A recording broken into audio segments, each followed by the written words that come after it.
আসসালামু আলাইকুম। দর্শক, আমি এই মুহূর্তে যে আলোচনাটা করতে যাচ্ছি সেটা হচ্ছে যে জোনায়েদ আহমেদ সাকিব, তিনি গণসংহতির সভাপতি। তিনি বলেছেন যে আগামী নির্বাচনের জন্য সংস্কার, বিচার এবং নির্বাচন তিনটেই খুবই গুরুত্বপূর্ণ।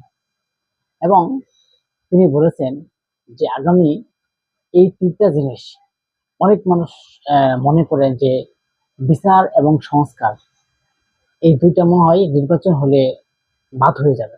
মনে হয় বাংলাদেশে আর নির্বাচন হলে বাংলাদেশে আর সংস্কার হবে না এবং বাংলাদেশে আর বিচারের ব্যবস্থা হবে না।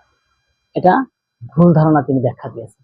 তিনি বলেছেন যে কিছু কিছু দল, রাজনৈতিক দল, তারা দ্বিমত সৃষ্টি করছে।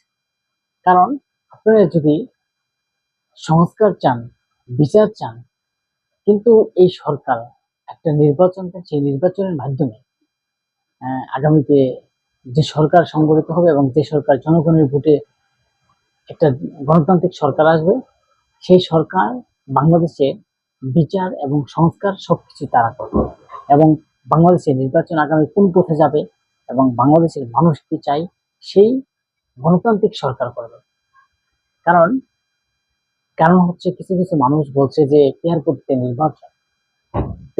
নির্বাচন না হলে তারা নাকি নির্বাচন হতে দিবে না এবং অনেক ক্ষমতার কি।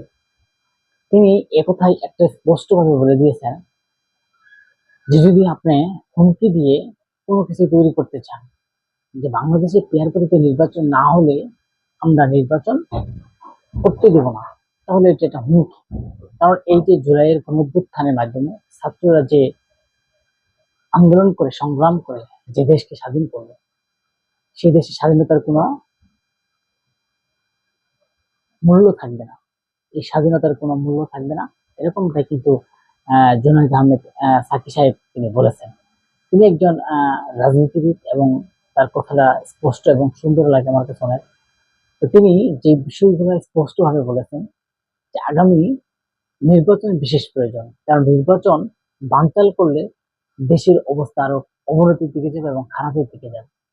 কারণ নির্বাচনটা যদি আপনার তাড়াতাড়ি হয়, দর্শক, আমি আপনাদের যেই বিশ্লেষণটা করতে যাচ্ছি যে আগামীতে যদি নির্বাচনটা দেরিতে হতে চায় বা নির্বাচনের যে ব্যবস্থা হতে একটু দেরি হয়, অনেকে বলেন যে বিচার না হলে নির্বাচন হতে দেবে না, এরকমটাই কিন্তু সাকি সাহেব, জুনায়েদ আহমেদ সাকি, তিনি এই গণসংহতি সভাপতি, তিনি বলেছেন যে আগামীতে নির্বাচনে যদি আপনারা বাধাগ্রস্ত করেন এবং গণতন্ত্রে মানুষের ভোটের অধিকার যদি সেটা হুমকি স্বরূপের মধ্যে ফেলেন, যেমন মানুষ চাই আগামী বাংলাদেশ প্রতিষ্ঠিত করবে এবং একজন গণতন্ত্রের যে ভোট, মানুষের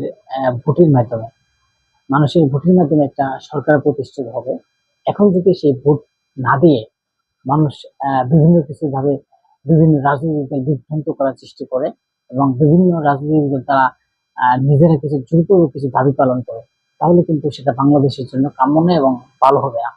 কারণ আপনি যে দাবি দেওয়া বা যাই কিছু থাক, সেটা আগামী সংসদ নির্বাচনের মাধ্যমে আপনাদেরকে ফয়সালা করতে হবে। এমনটাই কিন্তু জুনায়েদ আহমেদ সাকি বলেছেন। তিনি বলেছেন যে আরো নূরের উপর যেভাবে হামলা হয়েছে, তিনি একজন গণ অধিকার পরিষদ সভাপতি এবং এটা আসলে ঠিক হয় নাই এবং সেটার জন্য বিচার এবং বাংলাদেশে যারা যারা চরিত্র তদন্ত কমিটি করে প্রধান উপদেষ্টা করে তিনি বিচারের কথা বলে দিয়েছেন যে তাড়াতাড়ি বিচারের সম্পর্কে বিচার করেন এবং নূরকে যদি দেশের বাহিরে নিয়ে যাওয়া হয় তার ব্যবস্থা করা যাবে। এ বিষয় নিয়ে প্রধান উপদেষ্টা কথা বলেছেন যে আসলে বাংলাদেশে আগামী নির্বাচন কোন পদ্ধতিতে হবে এটা এখনো তারা স্পষ্টভাবে বলেছেন। আগামী যে সংবিধান আছে সেই সংবিধান অনুযায়ী নির্বাচনটা হবে এবং আমাদের যদি পেয়ার পদ্ধতির নির্বাচনের দাবি থাকে বা উচ্চ কক্ষ, নিম্ন কক্ষ, বিভিন্ন কিছু আমাদের দাবি থাকে, তাহলে আমাদের আগে দাবি করার আগে আমাদের আগে সংসদে যেতে হবে। কারণ আমরা যদি আগে নির্বাচন চাই, সেই নির্বাচনের মধ্যে সংসদে গিয়ে আমরা সেই সংসদে গিয়ে মূল্যায়ন করবো এবং সংসদে গিয়ে পাস করবো যে আগামী কি পরিস্থিতি হবে এবং আগামীতে কোন পদ্ধতিতে নির্বাচন হবে তারপর ব্যবস্থা করা যাবে এবং বাংলাদেশে কি কি আইন হবে এবং কি কি সংস্কার হবে এবং কিভাবে বাংলাদেশের মানুষের উন্নয়ন করা যাবে, সেসব বিষয় নিয়ে কিন্তু সংসদ ছাড়া এবং গণতান্ত্রিক সরকার ছাড়া করা সম্ভব না। কারণ আমাদের এখানে একটা প্রশ্ন হচ্ছে, কেন জামাত তার বারবার সংস্কার এবং বিচার নিয়ে তারা এত সমালোচনা করছে, কিন্তু আমরা এই পিয়ার নিয়েও তারা সমালোচনা। কারণ আপনাদের যদি জনগণ ভালোবাসে, আপনারা বিশাল, আপনারাই বলেন আপনারা নাকি আগামীতে ক্ষমতায় যাবেন, আপনাদের শক্তি ধরে বেশি, আপনারা জোরপূর্বক ভাবে একটা কিছু করতে চাচ্ছেন, তাহলে নির্বাচনে কেন বিএনপি থেকে ভয় পাচ্ছেন?